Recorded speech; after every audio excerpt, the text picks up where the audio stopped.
श्री राधे। श्रीमद् भगवद गीता में भगवान ने कहा है, न जातु काम कामानाम उपभोगे न साम्यति हविषा कृष्ण वर्तमेव भूय एवाभिवर्धते। कामनाओं का जितना भी सेवन करें, कभी भी उन कामनाओं से मन शांत नहीं होता। आप अग्नि में जितना भी घी डालें, अग्नि और प्रज्वलित होगी, अग्नि बुझेगी नहीं। तो इसीलिए जितना हो सके कामनाओं का कम से कम सेवन हो, केवल शरीर निर्वाह के लिए हो, ऐसी धारणा हमारे प्राचीन महापुरुषों की, ऋषि मुनियों की रही है। यहाँ पर एक पुरुरवा नाम के राजा है, जो चंद्रवंशी राजा है। तो उनका विवाह कुछ कंडीशन में उर्वशी के साथ हुआ था और इंद्र ने उर्वशी को वापस बुला लिया, तिग्रम करके, कुछ योजना बना के। तो उर्वशी के विरह में राजा पुरुरवा व्याकुल हो गए। इतने पढ़े लिखे, इतने बड़े राजा। तो भगवान कहते, संगम न कुर्याम असतात शिष्णो तरत्रिपाम निवचे।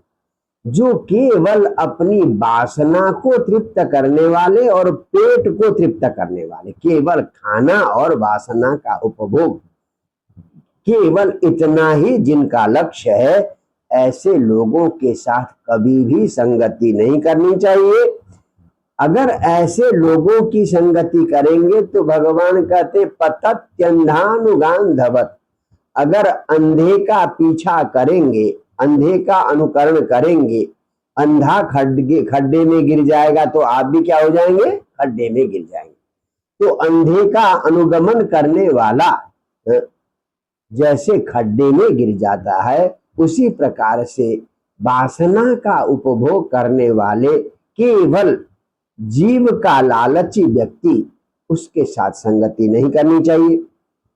तो जब उर्वशी के लिए व्याकुल हुआ, नंगा होकर घूमने लगा, तो अंत में राजा पुरुरवा को थोड़ा निर्वेद हुआ। अहो में मोह विस्तार काम कस्मल चेतस। राजा पुरुरवा कहते हैं, बताइए, काम कस्मल चेतस में, कामनाओं से मेरा चित्त मैला हो गया था, एकदम धूमिल हो गया था। अब देव्या गृहीत कंठस्य, उर्वशी का आलिंगन करते करते आयु खंडा नमे स्मृता। कितनी उम्र बीत गई है, कितने रात दिन, कितने वर्ष बीत गए हैं, मुझे पता ही नहीं चला। सूर्योदयो मुया, कब सूर्योदय हुआ, कब सूर्यास्त हुआ, कब दिन बीता, कब महीने बीते, कब वर्ष बीते, इसका मुझे कोई भी आभास नहीं हुआ। तो कहते, मैं तो ऐसा हो गया जैसे क्रीड़ा मृग है, जैसे खिलौना। मैं तो औरत का खिलौना बनकर रह गया। क्रीड़ा मृग चक्रवर्ती नरसदेव शिखामणि योषिताम क्रीड़ा मृग, मतलब औरत का, उर्वशी का मैं खिलौना बन गया हूँ। जबकि नरदेव शिखामणि इतने बड़े बड़े राजाओं का जो सबसे बड़ा राजा, एक छत्र सम्राट, मेरी ये हाल हो गई। योन्न गच्छम श्रियम यान्तिम खरवत पाद ताड़ित। बहुत गजब की बात कहते हैं राजा पुरुरवा। मैं उर्वशी के पीछे ऐसे भाग रहा था, नंगा बिना वस्त्र पहने ऐसे भाग रहा था, जैसे गधी के पीछे गधा भागता है। गधी पैर मारती है फिर भी उसके पीछे जाता है। तो ये मेरी हाल हो गई थी। तो मेरे पढ़ने लिखने, इतना बड़ा विद्वान बनने का क्या फायदा? कहते, किम विद्या किम तपसा किम त्यागे न श्रुते न वा। ऐसी विद्या से क्या लाभ, ऐसी तपस्या से क्या लाभ, ऐसे त्याग से क्या लाभ, ऐसे ग्रंथों के अध्ययन से क्या लाभ, किम विविक्ते न मौने न, एकांत स्थान में बैठने से क्या लाभ, और मौन धर्म लेने से क्या बात, जो स्त्रीभिर यस्य मनोजितम, जिसका मन स्त्री ने जीत लिया है, पुरुष ने जीत लिया हो, स्त्री ने जीत लिया हो, जो कामासक्त जिसका मन हो, उसकी विद्या का, उसकी तपस्या का, उसकी शक्ति का, उसकी तपस्या किसी का भी कोई लाभ नहीं है। भगव कहते सेवतो वर्ष पुर्यान पुगान में उर्वशिया अधरा, हजारों वर्षों तक उर्वशी के अधरोष्ट का पान किया मैंने, परंतु फिर भी मेरी वासना, मेरा आत्मभूख कामदेव अभी भी शांत नहीं हुआ। बोले कैसे, अग्नि आहुति भी यथा, आप अग्नि में जितनी भी घी की आहुति डाले अग्नि कभी तृप्त नहीं होती, वैसे ही वासना का जितना भी सेवन किया जाए कभी मन तृप्त नहीं होता।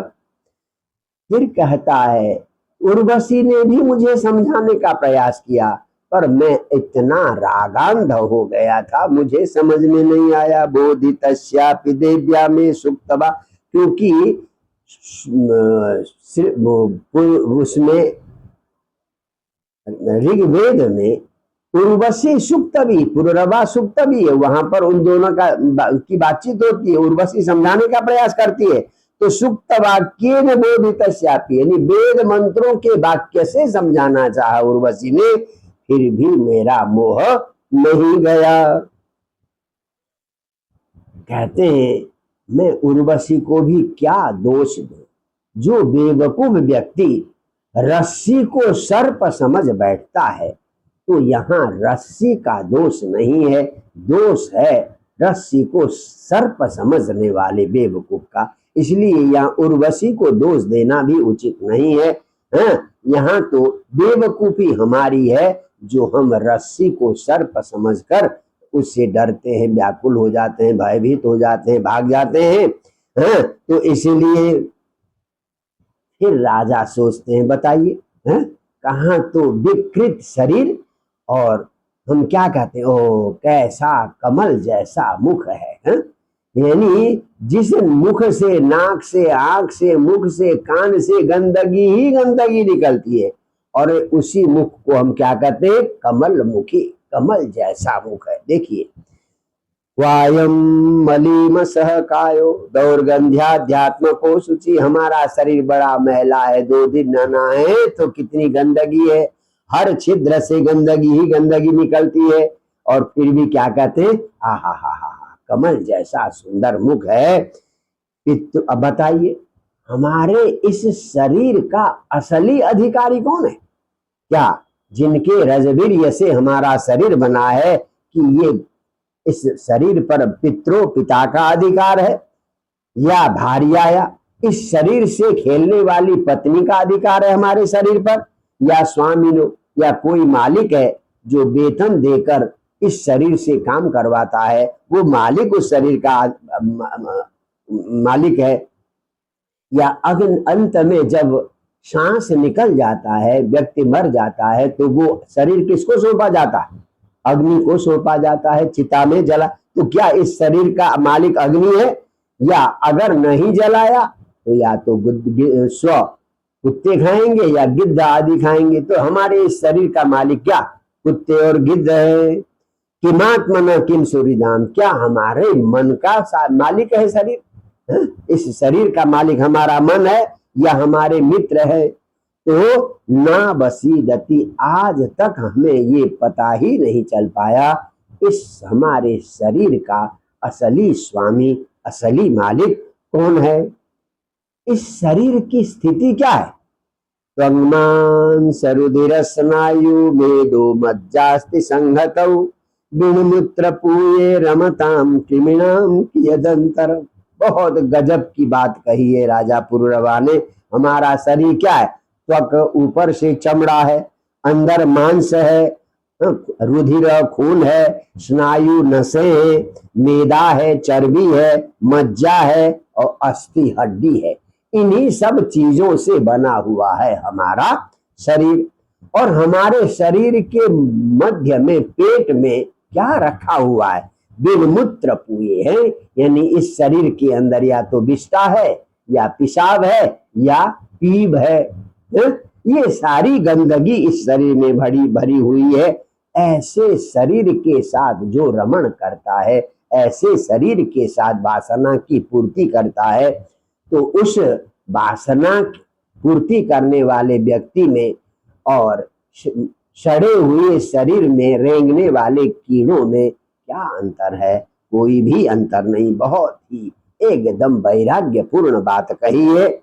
अदृष्टा दश्रुता भावा न भाव उपजायते, अदृष्ट अपसंप्रयुंजत प्राणान साम्यति स्थिमितम मनो। सारा दोष हमारा, हम उसका चिंतन करते रहते, इसलिए हम उसकी ओर आकर्षित होते। जिसको हमने कभी सुना नहीं, कभी हमने देखा नहीं, उसके प्रति हमारे मन में भाव पैदा नहीं होते। तो सारा दोष हमारी चिंतन धारा का है, हमारे सोचने का है। तो इसलिए एक ही उपाय है कि अगर शरण में जाएं तो हम संतों के शरण में जाएं। ये राजा पुरूरवा अत्यंत विरक्त होकर ये अपनी बातें कह रहे हैं। भाई संत है कौन? संत की परिभाषा क्या है? संतो नपेक्षा मच्चित्ता प्रशांता समदर्शिन निर्ममा निरहंकारा निर्द्वंदा निष्परिग्रह। ये देखिए संतों का की परिभाषा आप याद कर लें। अनपेक्षा, जिसे किसी सांसारिक वस्तु की अपेक्षा नहीं है, जिसका चित्त हमेशा मुझ में लगा रहता, भगवान में लगा रहता है। प्रशांता, जिनका अंतःकरण शांत है, मन बुद्धि चित्त अहंकार जिसका शांत है। और समदर्शिन, सबको समान दृष्टि से देखते हैं। निर्ममा, किसी वस्तु के प्रति ममत्व नहीं है। निरहंकारा, जिनमें अहंकार नहीं है। और निर्द्वंदा, जिन्हें सुख दुख हानि लाभ जीवन मरण से कोई फर्क नहीं पड़ता है। और निष्परिग्रह, जो अपने पास कुछ भी नहीं रखते हैं, वे ही लोग संत हैं। ये संत की एकदम बेजोड़ परिभाषा है। यथोपश्रयमाणस्य भगवन्तं विभावसुं शीतं भयं तमोप्येति साधुं संसेवतस्तदा।